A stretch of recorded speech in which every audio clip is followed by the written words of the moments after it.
Cześć. Dzisiaj pokażę Wam mój sposób na radzenie sobie z crimpem szponki oraz w ogóle co to jest ten crimp szponki. Podobnie jak na pocisku, na szponce również można zacisnąć materiał dookoła, tak jak to robimy na szyjce. Wygląda to tak jak na zdjęciu.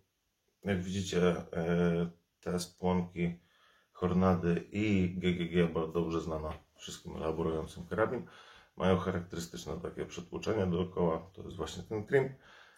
No i żeby nie mieć problemu z osadzaniem szponek, jako że ewidentnie czuć to na prasie, że no nie pracuje po prostu, nie wchodzą one do gniazda, tak jak to się dzieje normalnie. Zresztą stąd też wyłapałem, robiąc 300 blackout, bo nie spodziewałem się tutaj akurat crimpu, jako że wszystkie łuski, które używałem do tej pory, seria Belot i przerabiane fiorki, tak jak widzieliście na zdjęciu, po prostu crimpu nie miały. Natomiast tutaj trafiłem również na łuski Hornady, no, nie wiadomo skąd, które są bardzo, bardzo mocno zaciśnięte, oraz tą właśnie GGG,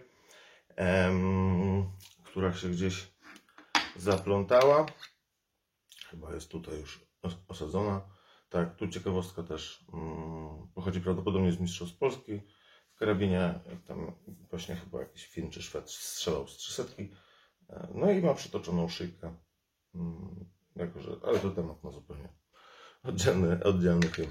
W każdym bądź razie mój sposób na to, jako że używałem kilku narzędzi, to prosta wkrętarka i bit PH2, czyli najzwyklejszy śrubokręt gwiazdkowy. Używamy tego podobnie jak na przykład takiego sprzętu do czyszczenia gniazda szponki, czy freziku RCBS-a bodajże kiedyś używałem takiego.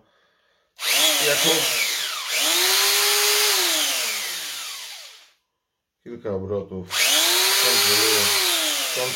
kontrolując co się dzieje, żeby nie przesadzić. To jest właśnie przewaga bitu nad tymi wszystkimi skrobakami. Jest dużo trudniej przesadzić i jak zobaczycie, powinno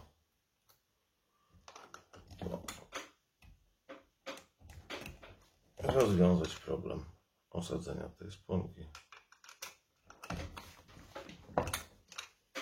Tak jest. Działa to na każdych łuskach z małymi szponkami. Polecam, przetestujcie sobie. Ja nic prostszego i bardziej niezawodnego jeszcze nie znalazłem. Pozdrawiam, do zobaczenia.